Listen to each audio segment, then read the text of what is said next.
आधी रात के वक्त भेड़ियों की आवाज सुनकर विधवा बकरी चमेली की आंखें खुल जाती हैं। बल्लू, कहाँ हो तुम? चमेली बकरी डरते हुए अपने झोपड़े से बाहर आती है। ये बच्चे कहाँ चले गए? कहाँ हो तुम बेटा? बल्लू, कहाँ हो तुम? आधी रात में वहाँ चमेली की आवाज सुनने वाला कोई नहीं था। मैंने कितनी बार कहा है रात होने से पहले घर आ जाया करो, लेकिन मेरी सुनता कौन है? अब आधी रात को उन्हें कहाँ ढूंढूं? जंगली जानवरों से डरते डरते बकरी अपने बच्चों को ढूंढने लगती है, पर उसे बच्चे नहीं मिलते हैं। देखते ही देखते सुबह हो जाती है। बच्चों को ढूंढते ढूंढते सुबह हो गई। पता नहीं मेरे बच्चे कहाँ होंगे। चमेली बकरी अपने बच्चों की तलाश कर रही थी, तभी वहाँ कई सारे जानवर आ जाते हैं। हिरन, क्या तुमने मेरे बच्चों को कहीं देखा है? नहीं तो क्यों, क्या हुआ? पता नहीं, मेरे बच्चे रात से कहीं चले गए हैं। चमेली, तुम्हें पता है ना, आजकल जंगल के बाहर खूंखार जानवर आते रहते हैं और मासूम जानवर उनका पहला शिकार होता है। कहीं ऐसा तो नहीं कि तुम्हारे बच्चों को उन जानवरों ने मार दिया हो? ऐसा मत कहो भालू भाई। तो अब तुम ही बताओ, वो रात से अब तक घर वापस क्यों नहीं लौटे? भगवान करे मेरे बच्चे सलामत हों। चमेली बकरी बच्चों को आवाज देते देते आगे बढ़ जाती है। बच्चों को ढूंढते ढूंढते वो एक नदी के पास आती है, जहाँ एक बकरे के साथ उसे उसके बच्चे दिखाई देते हैं। बल्लू, माँ आप रात भर कहाँ थे बच्चों? मैं कल रात से तुम्हें जंगल में पागलों की तरह ढूंढ रही हूँ। दरअसल कसूर इनका नहीं है। कल ये दोनों मेरे बेटे पिंटू के साथ यहाँ खेलने आए थे, मगर रात हो जाने की वजह से मैंने इन्हें घर नहीं जाने दिया था। हाँ माँ, अंकल का बेटा पिंटू मेरा दोस्त है, हम उसी के साथ यहाँ खेलने आए थे। तुम्हें पता है रात भर मैं कितनी टेंशन में थी। मम्मा, अंकल अभी हमें घर छोड़ने ही आ रहे थे। ठीक है, अब शाम होने से पहले घर पर आ जाना, ओके? जी मम्मा। बच्चों को जिंदा देख चमेली की जान में जान आती है। वो गुलाब को आभार कहती है। मेरे बच्चों की जान बचाने के लिए आपका बहुत बहुत शुक्रिया। इसमें शुक्रिया की कोई बात नहीं, ये तो मेरा फर्ज था। पर अगर बुरा ना लगे तो एक बात पूछूं? जी पूछिए। आप अकेली खतरे से खेलते हुए यहाँ तक आई, क्या मैं पूछ सकता हूँ आपके पति इस वक्त कहाँ हैं? वो अब इस दुनिया में नहीं है। माफ करना, आपको दुखी करना मेरा मकसद नहीं था। चमेली अपने आप को संभालते हुए बोली। चलो बच्चों, सब जाने लगते हैं।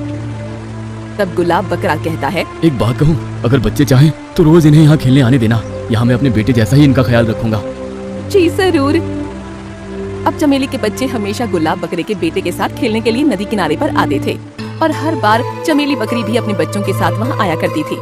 चमेली बकरी और गुलाब बकरा एक दूसरे को मन ही मन पसंद किया करते थे।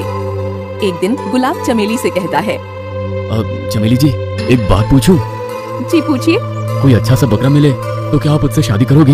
इसके बारे में मैंने कभी नहीं सोचा है, मगर आप मुझसे क्यों पूछ रहे हो? दरअसल मैं भी अकेला हूँ, मेरी पत्नी भी भेड़ियों का शिकार बन गई है। ओहो। मैं भी अपने पिंटू के लिए एक अच्छी माँ की तलाश में हूँ। अगर आप चाहो तो हम एक दूसरे का सहारा बन सकते हैं।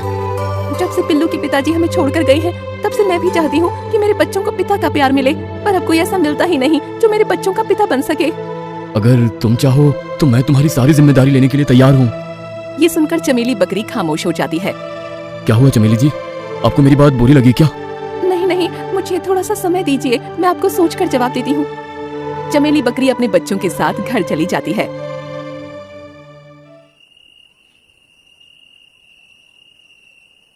गुलाब कितने अच्छे हैं, मुझे लगता है वो हमारा बहुत ख्याल रखेंगे। चमेली रात भर गुलाब के बारे में सोचती रही। अगले दिन वो गुलाब के पास जाती है। गुलाब जी, क्या मेरे बच्चे आपको पापा कह सकते हैं? ये सुनकर गुलाब खुश हो जाता है। फिर दोनों खुशी खुशी शादी कर लेते हैं। आज से हम सब साथ में रहेंगे। फिर चमेली और उसके बच्चे गुलाब के साथ रहने लगते हैं। अब चमेली के बच्चे गुलाब को पापा कहते हैं और गुलाब का बेटा चमेली को मम्मा कहने लगता है। यूं ही कई महीने बीत जाते हैं और एक दिन सब घर के बाहर खड़े होते हैं। तब खुशी बिटिया कहती है, माँ, भूख लगी है, कुछ खाना दो ना। हाँ माँ, मुझे भी भूख लगी है, मुझे भी कुछ दीजिए ना। बिटिया, बाहर अंधेरा होने को आया है और इस समय हमारा बाहर जाना सुरक्षित नहीं है। अरे चमेली, रात भर बच्चों को भूखा रखोगी क्या? बच्चों, चिंता मत करो, मैं कुछ करता हूँ। मगर इस वक्त बाहर जाना खतरे से खाली नहीं है। चाहे कुछ भी हो जाए, मैं अपने बच्चों को भूखा नहीं रख सकता। बच्चों के प्रति गुलाब का प्यार देखकर चमेली खुश हो जाती है। आप जल्दी लौट आना जी। जी मैडम, मैं अभी गया और अभी आया। फिर गुलाब बकरा चारा लेने के लिए चल पड़ता है।